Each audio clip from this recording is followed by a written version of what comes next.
right to speech for all. সকলো ব্যক্তিকে আমাৰ যে মৌলিক অধিকাৰ কথা ক'বলৈ দিয়া অধিকাৰ ভাৰতীয় এজন ব্যক্তি হিচাপে এই চৰকাৰে ইউপিপিএল চৰকাৰে প্ৰমোদ বড়ো ডাঙৰীয়াৰ নেতৃত্বত 17 বছৰৰ পাছত আমাৰ সকলো বিটিআৰবাসী ৩৫ লাখ বিটিআৰবাসীক দিয়া হৈছে। আমি সকলোৱে জানো মুছলমান ভাইসকল যিসকলক মই বড়ো মুছলমান বুলি ডিমাণ্ড কৰিছো, এই বড়ো মুছলমান অৰ্থাৎ বিটিচিৰ মুছলমান ভাইসকল আমাৰ বিপিএফৰ যোৱা 17 বছৰৰ হাওঁফাওঁ আছে। যদি মুছলমান মানুহে হাওঁফাওঁটো চেপি ৰাখে তেতিয়া কিন্তু বিপিএফে উশাহ নোপোৱাৰ কাৰণে মৰম অৱস্থা হৈছিল আৰু উদ্ধাৰকাৰী হিচাপে ত্ৰাণকৰ্তা ৰূপে আমাৰ মুছলমানসকলে কিন্তু বিপিএফক বচাই আহিছে। বিকল্প ৰাস্তাও নাছিল, যাৰ ফলত বাধ্যত কৰি বিপিএফক ছাপোৰ্ট কৰি আহিছে। আমি গম পাইছিলো 2008 চনৰ ঘটনা, 2012 চনৰ ঘটনা, 2014 চনৰ প্ৰত্যেক ইলেকশ্যনৰ এমপি ইলেকশ্যনে হওক বা এমএলএ ইলেকশ্যনৰ হওক, যিখিনি ইলেকশ্যনৰ আগত যিমানখিনি ভাতৃকাতি সংঘৰ্ষ আৰু কমিউনিকেট হৈছিলে কেৱল মাত্ৰ বিপিএফৰ ৰচনা আছিল, সেই কথাও আমি গম পাইছিলো। কিন্তু আমাৰ কথা ক'বলৈ অধিকাৰ নাছিল। কথা ক'লে আমাৰ ঘৰত সোপা ধৰা সোমাইছে। সোপা ধৰাটো জানিছে চাগে ন? মই সোপা ধৰাৰে বুজাইছো আৰু সোপা ধৰা সোমাইছিল। আমাৰ বড়ো মাতৃসকলে, বড়ো মহিলাসকলে, ভণ্টিসকল, বাইদেউসকল মুছলমান এৰিয়াত আহি পেলাই মাছ কেঁকুৰা শামুক ল'বলৈ নোৱাৰিছিল, ভয় লাগিছিল। আৰু মুছলমান ভাইসকল কাহানিও সেই উত্তৰ চাইডে পাহাৰৰ ওচৰলৈকে তামোল বিজনেছ, গৰু বিজনেছ, কিবা কিবি বিজনেছৰ কাৰণে যাব পৰা নাছিল 17 বছৰে। ভয় লাগিছিল, কিন্তু আমাৰ আগে পিছে হুৱে পাৱে সদায় সোপা ধৰে ঘূৰি ফুৰিছিল।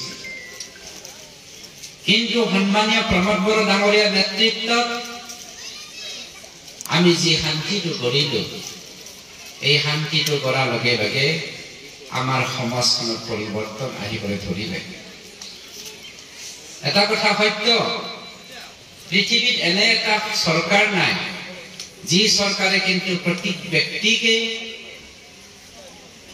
ব্যক্তিগতভাৱে তেওঁ সহায় কৰিব পাৰে। আৰু সেই কথাটো আমি আপোনালোকক দিব নিবিচাৰো। আমাৰ ইউপিপিএল চৰকাৰে যে আপোনালোকক ব্যক্তিগতভাৱে সহায় কৰিব পাৰিম সেইটো আপোনালোকে নাভাবিব। কিন্তু আমি যে শান্তি কৰিব পাৰিছো, এই শান্তিৰ কাৰণে আমি আজি প্ৰগতি অট'মেটিকেলি হৈ গ'ল। আজি চাওক, দাঁতগাড়ী অঞ্চলত বৰপেটাত যিমান মুছলমান তামোল বেপাৰী আছে তাত তেওঁলোকে ৰাতি থকা হৈ গৈছে। কেতিয়াবা যাব পাৰিছিল, 6টা বজাতে দোকান পোহৰ বন্ধ আছিল। এখন গাঁৱৰ পৰা আন এখন গাঁৱৰ মানুহবিলাকে অহা যোৱা কৰিব পৰা নাছিল। কিয়? শান্তি হোৱাৰ কাৰণেহে হ'ল। আকৌ এটা চিন্তা কৰক, আমি আজি ইউনিটি আনিব পাৰিছো। ইউনিটি মানে কি কয় এইটো অসমীয়া? ঐক্যতা আমি আনিব পাৰো, ঐক্যতা আমি আনিব পাৰিছো। আমাৰ মাজত মুছলমান, বড়ো, আদিবাসী, ৰাজবংশী, অসমীয়া স্পিকিং, বড়ো স্পিকিং, বাংলা স্পিকিঙৰ মাজত পাৰ্থক্য নথকা হয়। মই খ্ৰীষ্টিয়ান নে, হিন্দু নে, মুছলমান নে, জৈন নে, শিখ, আমাক চিনি নোপোৱা হয়, কিয়নো আমি এক হয়। একেখন নাৱৰে আমি যাত্ৰী হলো। সেই চিষ্টেম কিন্তু বিপিএফৰ সময়ত নাছিলে। অৰ্থাৎ আমি ঐক্যতাত আহিব পাৰিছো। ফলত ডেভেলপমেণ্ট, প্ৰগতি, উন্নতি অট'মেটিকেলি আহিব। বিপিএফৰ সময়ত, আজিৰ দিনত বিপিএফে হাগ্ৰামা সিদিনাখন শান্তি লাগে বুলি ৰাস্তাই ৰাস্তাই ঘূৰিছে। জানেনে আপোনালোকে? 17 বছৰ সি হত্যা লীলাই কৰি আহিলে। হাজাৰ হাজাৰ মুছলমানৰ তেজ বৈ গ'ল। হাজাৰ হাজাৰ বড় ডেকা ল'ৰা ছোৱালীৰ তেজ বৈ গ'ল। সেই তেজেৰে পাকু খেলি পেলাই তেওঁ কিন্তু সংসাৰখন চলাই গৈছিল। আজি অনুতপ্ত হৈছে আমাৰ চৰকাৰখনে যি শান্তিৰ বাৰ্তাৰে বিটিআৰখন আমি সকলোকে লৈ পেলাই সকলোকে হৃদয়ত সাৱটি লৈ পেলাই আমি আগবাঢ়িছো। ইয়াক হিংসা লাগি এখেতৰ মুখৰ পৰাও যে শান্তি শব্দটো ওলাইছে, থেংক ইউ সাগৰবা ছাৰ। আপোনাৰ নিচিনা এজন ব্যক্তিৰ মুখত যে শান্তি ওলাইছে, এতিয়াৰ পৰা আমাৰ মাজত ভাতৃ হাতী সংঘৰ্ষ যে আৰু নহ'ব, কমিউনেল ক্লেছ যেন আৰু নহ'ব, সেইটো আমাৰ বিশ্বাস এটা জাগিছে।